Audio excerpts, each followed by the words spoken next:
बिस्मिल्लाहिर्रहमानिर्रहीम। अस्सलाम वालेकुम नाज़रीन, मैं हूं डॉक्टर अली और आप देख रहे हैं मेरा फेसबुक और यूट्यूब चैनल। नाज़रीन, बहुत अहम खबरें हैं। 31 अक्टूबर तक अफ़गान महाजरीन को पाकिस्तान से निकल जाने का आखिरी नोटिस दे दिया गया। आखिर यकदम पाकिस्तान को ऐसा क्या हुआ है, कौन सी इंटेलिजेंस इत्तलात पाकिस्तान को मिली थी कि जिसके बाद पाकिस्तान को ये सख्त तरीन फ़ैसला लेना पड़ा। और नाज़रीन, अभी तक पाकिस्तान के बहुत सारे ऐसे दानश्वर हैं जो फेसबुक के दानश्वर हैं या फिर यूट्यूब पे बैठे हुए, उनको काफ़ी ज़्यादा तबखीर हो रही है, काफ़ी ज़्यादा उनको प्रॉब्लम हो रही है कि आखिर पाकिस्तान की जानिब से इन अफ़गान महाजरीन को क्यों निकाला जा रहा है। एक पहले एपिसोड के अंदर मैंने आपको बताया था कि पाकिस्तान के साथ हो क्या रहा था, होने क्या जा रहा था, लेकिन अब उसके दूसरे मरहले में आपको बताऊं जो हालात की संगीनी है उसके बारे में पाकिस्तानियों को आगाह करूं कि अगर अक्टूबर तक 31 अक्टूबर तक इनको पाकिस्तान से ना निकाला जाता तो दिसंबर और जनवरी में पाकिस्तान के साथ क्या हो सकता था, पाकिस्तान के नक्शे की क्या सूरत हाल हो सकती थी। ये बहुत ही खौफनाक किस्म के इंकशाफात हैं, इसको आखिर तक आपने देखना है और इस वीडियो को लाइक और शेयर ज़रूर करें ताकि जो पाकिस्तानी और कुछ ऐसे अनासर हैं जो कि पेड कैंपेन्स चला रहे हैं दुश्मन के एजेंडे पर, उनको जो है लगाम डाली जा सके। नाज़रीन, एक तो आपको पता है कि चेयरमैन जो इस नादरा हैं वो एक हाज़िर सर्विस लेफ्टिनेंट जनरल को लगाया गया और उसके बाद उन्होंने जो रिपोर्ट पेश की है वो काफ़ी ज़्यादा परेशान कुन रिपोर्ट है कि कितने यानी लाखों की तादाद में अफ़गानी ऐसे हैं जिन्होंने पाकिस्तान के जो है वो शनाख्ती कार्ड बनवाए और उन ऑफिसर्स की भी निशानदेही कर ली गई है जिन्होंने जो ये पैसे लेकर शनाख्ती कार्ड बनवाए और उसके बाद उन्होंने इनको कानूनी हैसियत दे दी। नाज़रीन, अब सूरत हाल ये है कि गैर कानूनी अफ़गान महाजरीन जो है उनको फ़ौरी तौर पर पाकिस्तान से निकल जाने का कहा गया है और उसकी रीज़न जो बताई जा रही हैं वो तो मैंने आपको अपनी एक वीडियो में आपको बताई कि क्या उसकी रीज़न है, लेकिन अब मैं आपको कुछ और इंकशाफात करने जा रहा हूँ कि असल हक़ाइक़ क्या थे। नाज़रीन, इस वक्त खैबर पख्तूनख्वा मुल्क बदरी के जो खैबर पख्तूनख्वा और फिर वफाकी एपिक्स कमेटी का इजलास है उसके बाद तहलका मचा हुआ है और जो अदाद शुमार सामने आए हैं तकरीबन पाकिस्तान में इस वक्त 17 लाख जो है वो ऐसे अफ़गान महाजरीन हैं जो कानून के दायरे से बाहर हैं। 88,000 8,80,000 के पास अफ़गान शहरियत कार्ड्स हैं जबकि 13 लाख के पास सफरी दस्तावेज़ात हैं और तकरीबन 2.18 मिलियन अफ़गान महाजरीन ऐसे हैं जिनके पास कुछ भी नहीं है। नाज़रीन, हुकूमत पाकिस्तान जो है वो हुकूमत के दोबारा क़याम की सूरत में ये जो मामलात हैं ये सामने आए हैं और जो निगरान हुकूमत है उसमें ये फ़ैसला इसलिए किया गया कि मुंतखब हुकूमतें जो है वो इस तरह के फ़ैसले लेने में ज़रा काफ़ी ज़्यादा परेशानी का शिकार होती हैं। और पाकिस्तान की फ़ौज के सिपहसालार जनरल आसिम मुनीर ने बड़े वाज़ेह अल्फाज में कहा था कि अफ़गान महाजरीन को हर सूरत किसी भी सूरत में पाकिस्तान नहीं रहना। अगर 31 अक्टूबर के बाद ये पाकिस्तान में रहे तो फिर इनके साथ सख्ती से निपटा जाएगा। इदारों को दे दिया गया है टास्क और बता दिया गया है कि उनको गिरफ़्तार करें और डिपोर्ट करें।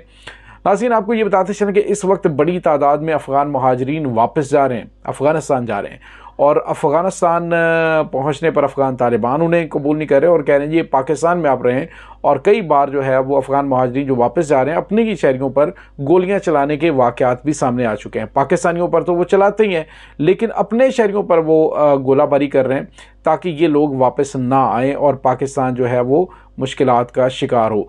नाज़रीन, इस वक्त पाकिस्तान जो है वो ऐसा इंसार बना हुआ है कि उसने महाजरीन की हर मुमकिन मदद की है, हर मुमकिन तरीके से उनको एंटरटेन किया है, लेकिन उन्होंने उसी प्याली के अंदर जो है वो खाया और उसी प्याली के अंदर छेद किया है।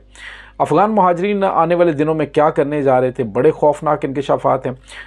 जो अफ़गानिस्तान के हवाले से प्लानिंग की गई थी जो कि पाकिस्तान मुखालिफ एजेंसीज़ हैं, पाकिस्तान का अज़ली दुश्मन भारत है, वो मिलकर क्या प्लानिंग कर रहा था, अमेरिका की जानिब से क्या प्लानिंग की गई थी, वो सारी प्लानिंग इस वक्त आहिस्ता आहिस्ता एक्सपोज होना शुरू हो गई है। आपको पता है कि अफ़गान कहते हैं जी हमारा जो अफ़गानिस्तान है वो तो अटक तक है और पाकिस्तान के अंदर कुछ ऐसे नामुराद किस्म के सियासतदान हैं वो भी कहते हैं, जैसे कि मतलब आप देख लें कुछ हैं, आपको मैं अब बता दूं, आपको अच्छी तरह से अंदाज़ा है, जिनके फादर ये कहते हैं कि पाकिस्तान जो है वो अल्लाह का शुक्र है पाकिस्तान बनाने के गुनाह में हम शामिल नहीं थे।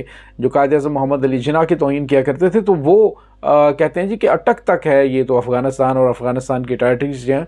अब अटक तक इन मामलात को एक बड़ी तादाद में अफ़गान महाजरीन को मुनज़्ज़म करके पाकिस्तान के अंदर अगली प्लानिंग ये थी कि एक जो है वो एरिया उसको मुकम्मल तौर पे इन से भर दिया जाए, और उसके बाद जो है वहाँ पर पहले ही दहशतगर्दों को सपोर्ट की जा रही है, दहशतगर्दों को मदद भी फ्राहम की जा रही है, उनको फंडिंग भी की जा रही है, तो उन दहशतगर्दों की एक बड़ी तादाद जो है वो वहाँ पे मोर्चा जन हो जाए और इस एरियाज़ को पाकिस्तान से कट कर दिया जाए। नाज़रीन, अफ़गान महाजरीन की जो वापसी है उसका मामला नहीं है, ये सिर्फ उनकी वापसी का मामला नहीं है, बल्कि अफ़गानिस्तान की मुआशी जो तबाही है उसका बोझ पाकिस्तान के कंधों पर डाला जा रहा है। इस वक्त जो सूरत हाल है वो ये है कि पाकिस्तान अब जो है वो इस मेहमान नवाजी से तौबा कर चुका है और कहता है जी कि ये नेक काम जो है ये दूसरे ममालिक भी करें, वो भी हमसाया ममालिक हैं, वो भी ये बोझ उठाएं। नाज़रीन, सूरत हाल ये कि पाकिस्तान के साथ अफ़गानिस्तान के लिए जो तिजारती राहदारी जिसको अफ़गान ट्रांजिट ट्रेड कहते हैं वो जो खोला गया, तो उसका मकसद क्या था? उसका मकसद ये था कि जो तालिबान की जो दिवालिया हुकूमत है उसके क़याम के बाद उसे थोड़ा सा वो सहारा दिया जाए और पाकिस्तान उसके साथ ट्रेड करे। 2010 का ये मुआहदा था तिजारती राहदारी का, और ख़ास तौर पर 2021 में तालिबान की जो दिवालिया हुकूमत है उसके बाद ये मामला बहुत ज़्यादा ख़राब हो गया और वो जो है मुआशी तौर पर पाकिस्तान के गले पड़ गया, और अब जो है वो मुआशी तौर पर पहले बहरान का शिकार पाकिस्तान के लिए बड़ी मुसीबत खड़ी हो गई। नाज़रीन, अब सूरत हाल क्या है कि जितनी ज़्यादा पाकिस्तान की दरामदात घटी, इससे कहीं ज़्यादा अफ़गानिस्तान की दरामदात जो हैं वो ट्रांजिट ट्रेड के ज़रिए बढ़ी हैं। गुज़िश्ता बस जो अफ़गानिस्तान की दरामदात हैं वो 7.3 जो अदाद शुमार है 7.3 अरब डॉलर थी, जबकि बरामदात 1.5 अरब डॉलर थी। और इतना बड़ा तिजारती खसारा पाकिस्तान में इन्हीं शाह की स्मगलिंग की वजह से पेश आया। ठीक है, तो यानी पाकिस्तान से जो चीज़ें स्मगल होकर अफ़गानिस्तान में जाती थी तो उससे पाकिस्तान पर जो है वो बोझ बढ़ा, और इसके बाद इन्हीं अशिया की जो स्मगलिंग थी उन्हें स्मगल करके डॉलर की ब्लैक मार्केटिंग से इसे पूरा किया गया। यानी उसे बाहर से डॉलर मिल नहीं रहे थे, पाकिस्तान से स्मगलर्स यानी कि जो अफ़गानी थे वो ये सारी ट्रेडिंग करके वहाँ पर डॉलर भेज रहे थे और वो पाकिस्तान से स्मगल होने वाले डॉलर से सारा ये जो था मामला उसको पूरा कर रहे थे। नाज़रीन, उसके बाद क्या हुआ कि आप इसे दूसरे लफ्ज़ों में कह लें कि ये एक सरासर पाकिस्तान की मईशत पर डाका था। अफ़गानिस्तान की बड़ी बरामदात 5.6 अरब डॉलर तक बढ़ गई, जबकि इसकी मंडी में उनकी मांग बिल्कुल नहीं थी। मसलन मसनूई कपड़े की अफ़गान दरामद 35% तक बढ़ी, जबकि पाकिस्तान में ये 40% से कम हुई। बिजली के सामान की अफ़गान दरामद 72% बढ़ी, पाकिस्तान में ये 62% कम हुई। बिजली के सामान की दरामदात 72% बढ़ गई, और जिस तरह मैंने बताया कि पाकिस्तान में ये कम होती गई, उसकी रीज़न भी यही थी कि ये ट्रांजिट ट्रेड के ज़रिए ये सारी डाकेबाजी की जा रही थी। अफ़गानिस्तान में प्लास्टिक की अशिया की दरामद 206% बढ़ी और पाकिस्तान में ये 23% कम हुई। और इसके साथ जो है वो टायर्स की दरामद अफ़गानिस्तान में 80% बढ़ी, पाकिस्तान में 42% कम हुई। मशीनरी की दरामद अफ़गानिस्तान में 211% बढ़ी तो पाकिस्तान में ये 51% कम हुई। यानी आप ये अदाद शुमार ज़हन में रखिए और फिर देखिए कि पाकिस्तान के साथ हो क्या रहा था। यानी आपको इससे पता ये चलता है, इन तमाम अदाद शुमार से बहुत सारे लोगों को ये समझ नहीं आ रही होगी कि पाकिस्तान में दरामदात में कमी को अफ़गानिस्तान की नाजायज़ ट्रांजिट ट्रेड के ज़रिए पूरा किया गया, और इसके लिए पाकिस्तान की करेंसी की हुंडी और ब्लैक मार्केट को इस्तेमाल करके अरबों डॉलर की स्मगलिंग अफ़गानिस्तान में की गई। और इस दोहरी स्मगलिंग से पाकिस्तान और अफ़गानिस्तान के स्मगलरों ने बड़ा माल कमाया, पाकिस्तान को दिवालिया जो है वो करने की नहज पे पहुंचा दिया। यानी पाकिस्तान जो है वो 1 अरब डॉलर के लिए IMF के सामने एड़ियाँ रगड़ना शुरू हो गया। मर्ज़ी के उनके मुतालिबात हमने माने हैं, और इसका सारा ज़िम्मेदार कौन था? ये अफ़गानी थे जो पाकिस्तान के अंदर रहकर बड़े बड़े प्लाजे बना रहे थे, यहाँ से ये सारे 2 नंबर काम कर रहे थे और यहीं पर रहकर ये पाकिस्तान को डिस्टेबलाइज़ कर रहे थे, यानी आस्तीन के सांप। तो नाज़रीन, इसलिए इनका जाना बहुत ही नागुज़ीर हो चुका था। अगर ये ना जाते तो याद रखिए कि दिसंबर और जनवरी में न सिर्फ पाकिस्तान जो है पाकिस्तानी वो 2 वक्त की रोटी के लिए तरस जाते, बल्कि अटक तक जो है वो ये इतलात मिल रही हैं कि वहाँ पे ये एक बहुत बड़ी प्लानिंग की गई थी कि उनको वहाँ उन एरियाज़ के अंदर इकट्ठा किया जाए, और उसके बाद दहशतगर्दों से पहले इनके रवाबित मौजूद थे।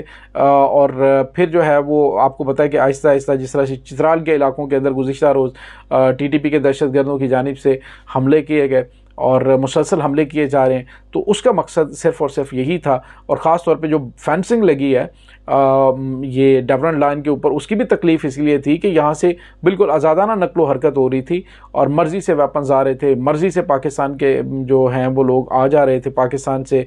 ये दहशतगर्द भी और अफ़गान महाजरीन के रूप के अंदर ये नासूर भी, मैं सब अफ़गानियों को नहीं कहता, पाकिस्तान से मोहब्बत करने वाले लोग भी मौजूद हैं, लेकिन जो पाकिस्तान की पश्तून कम्युनिटी उसको भी इन्होंने मशकूक कर दिया था।